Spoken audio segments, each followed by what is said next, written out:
Aloha and welcome back.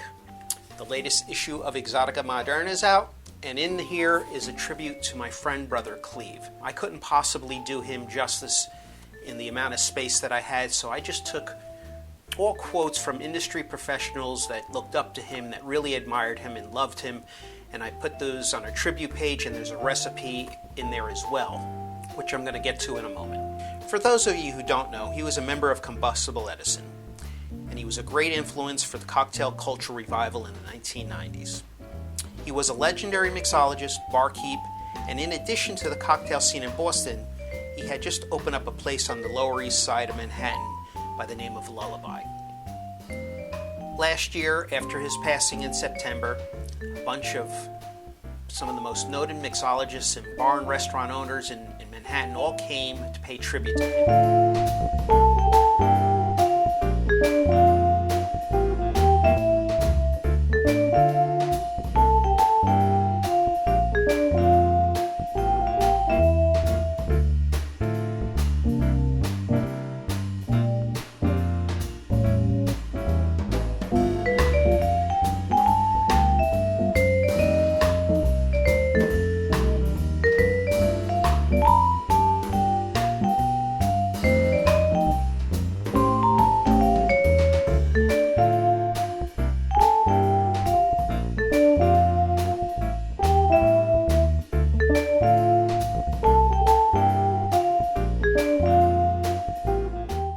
Brother Cleve was a brand ambassador for Pisco. One of my favorite playlists on Mixcloud is his Pisco Party remix.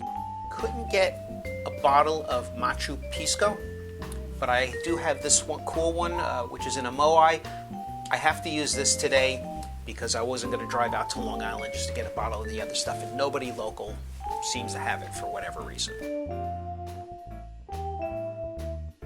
Now, pineapple juice from a can, I think in the last episode I told you, it's just not a big fan. I think it even ruins the cocktail.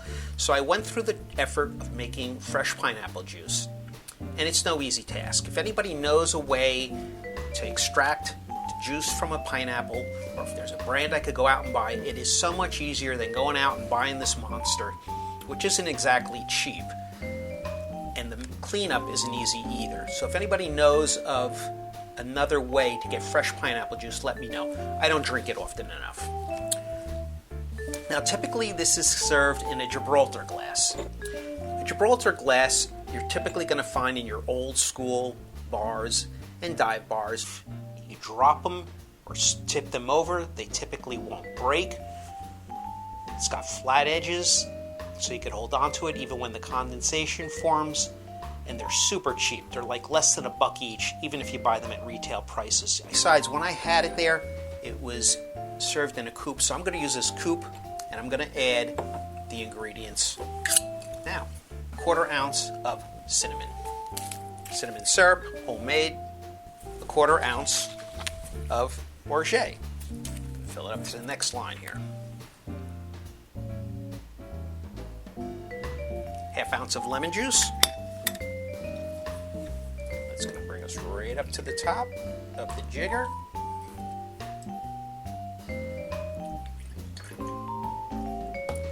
And 1/2 ounce of lime, fresh lime juice.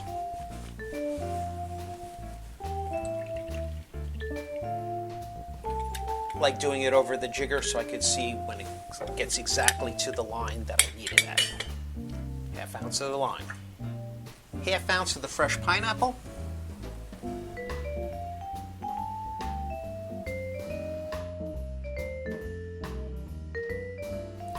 Flip it over. Let's get 1.5 ounces of the Pisco.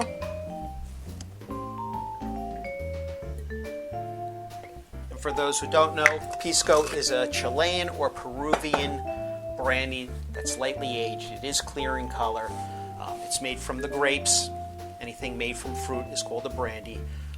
The Chileans say they invented it, the Peruvians said they invented it. They argue back and forth, but this one is from Chile, obviously, because it's got the moai from Easter Island. Now we want the Dale de Graaf bitters. I have this little sample here because, again, I couldn't find anything locally. So we're going to put a dash. I'm going to say that's a whole dropper. Maybe a little bit more. Okay. Now the part that always freaks everybody out is 1 egg white.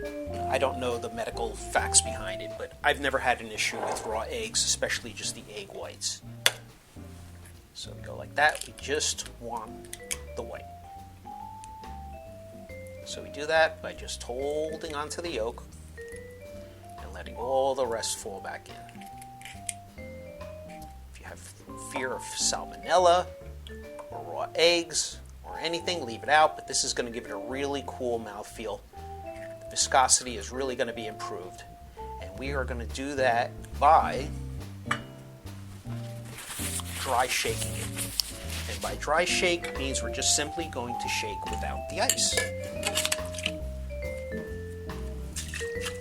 Make sure the top is on. Give it a good shake. Get that thumb going. Now, we're going to add the ice and give it a wet shake. Got a moai for good luck, moai ice cube. They say 3 ice cubes.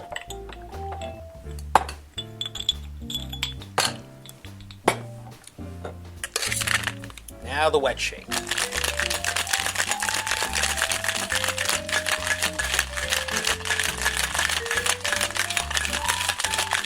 Once it gets so cold you can't hold it anymore, that's a good sign that it's fully mixed.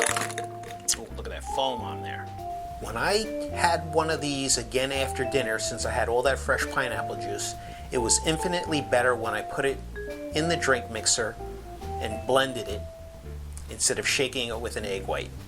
Made all the difference in the world. Just goes to show that technique is just as important as the ingredients you use sometimes. We are simply going to double strain this into the coupe. So you're straining the ice out and you're straining it again into the coupe. Look at that beautiful color on there. Oh, we're even going to have some left over. They say to express a lemon peel over it. That just simply means take the yellow part, not the white, and just give it a little spritz like that.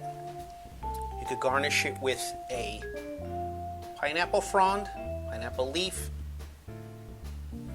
and there you have it. Let's give this a taste.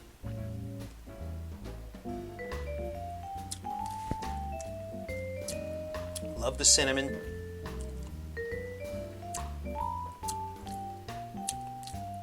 I'm going to be perfectly honest with you. It's not as good as the one that I had at Lullaby in Manhattan. One more reason to get out there. Cheers, Brother Cleve. We'll see you on the other side.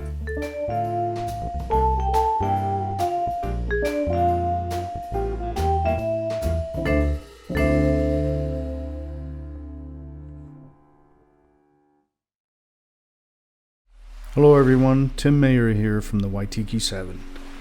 It's a bittersweet honor to be here with you today on the Lucchini Lounge podcast, elegizing Brother Cleve. I, of course, knew Brother Cleve through Waitiki, and this goes back almost 2 decades. Brother Cleve was, for us, our producer, our source of information, inspiration, and, of course, libation. Of course, as a musician, producer, DJ, and mixologist, those are items that take most people a lifetime to achieve some level of mastery, and he, of course, had all that and much more. Largely responsible for a lot of the renaissance in cocktail culture, and of course exotica through Combustible Edison. New Year's Eve at Don the Beachcomber in Huntington Beach, California. We went to a studio as a band with Brother Cleve and recorded. That was quite an experience, putting all that together and working so closely with Brother Cleve.